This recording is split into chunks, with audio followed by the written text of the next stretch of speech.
It's really a treat to be here in India, and it's incredible to see the country's leadership in advanced AI. I was last here a little over a year ago, and it's striking how much progress has happened since then. We've gone from AI systems that struggled with high school level math to systems that can do research level mathematics now and derive novel results in theoretical physics. It's also striking how much progress India has made in its mission to put AI to work for more people in more parts of the country. And India's leadership in sovereign AI, building on infrastructure, SLMs, and much more, has been great to watch.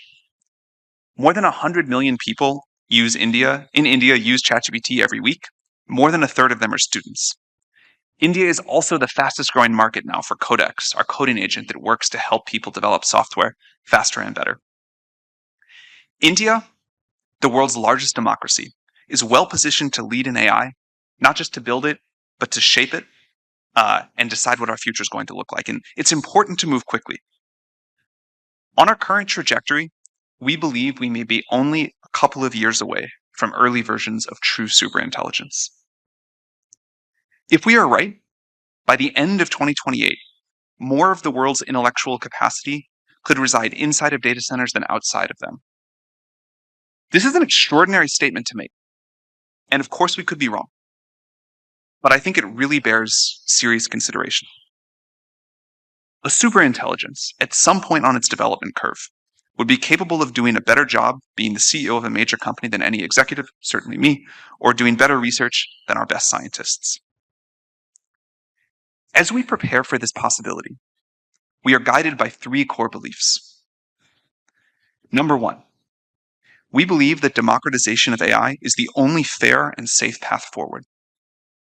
Democratization of AI is the best way to ensure that humanity flourishes. On the other hand, centralization of this technology in one company or country could lead to ruin.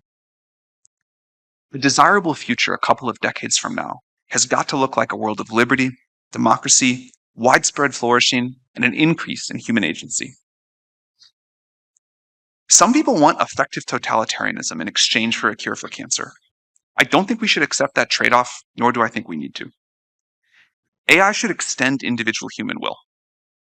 We'll probably need superintelligence to help us figure out the new governance mechanisms to ensure that this happens fairly at scale, and to avoid problems like extremely unbalanced compute access or something else. Second, we believe that AI resilience is a core safety strategy. We don't mean that this is the only safety strategy. We will continue to need to build safe systems and solve difficult technical alignment challenges.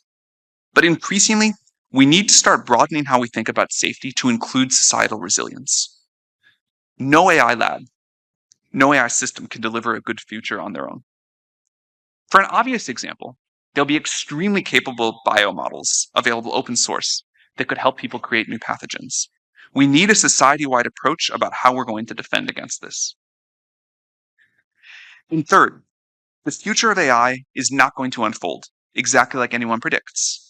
And we believe that many people need to have a stake in shaping the outcome. The development of AI has already held many surprises, and I assume there are bigger ones to come.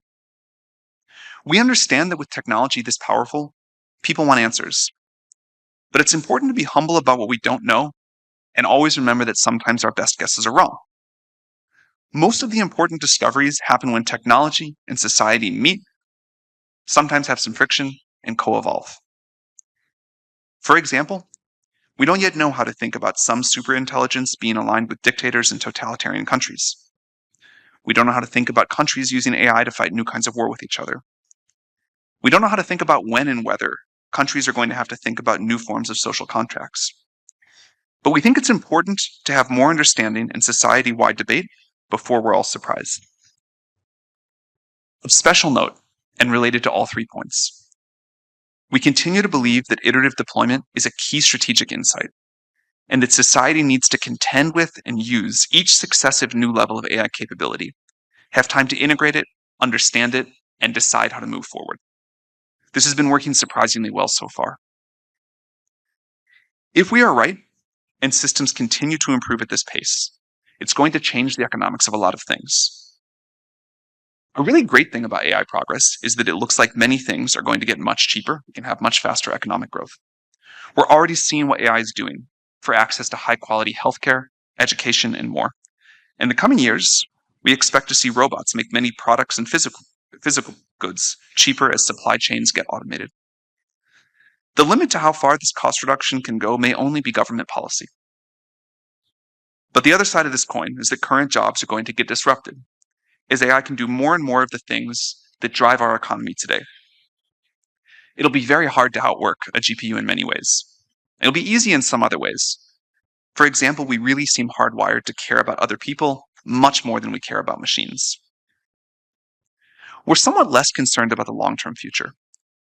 Technology always disrupts jobs. We always find new and better things to do. The people of 500 years ago would have thought that our current jobs often look silly, like ways to entertain ourselves, create stress.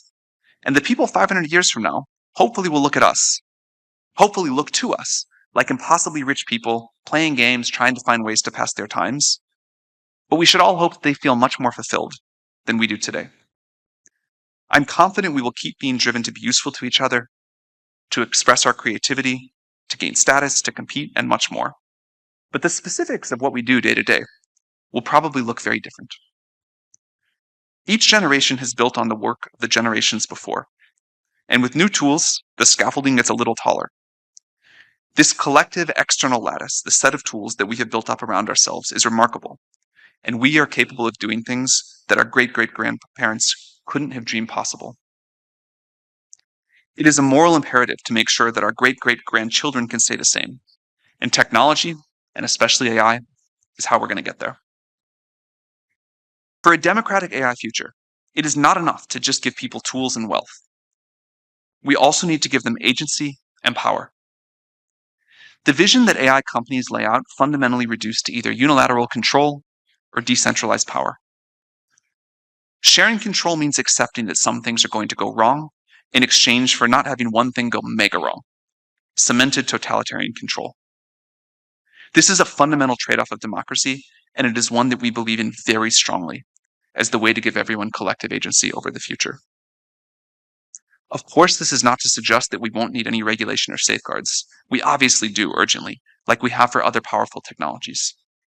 In particular, we expect the world may need something like the IAEA for international coordination of AI, and especially for it to have the ability to rapidly respond to changing circumstances.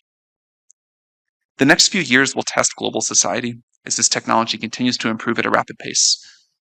We can choose to either empower people or concentrate power. Thank you very much.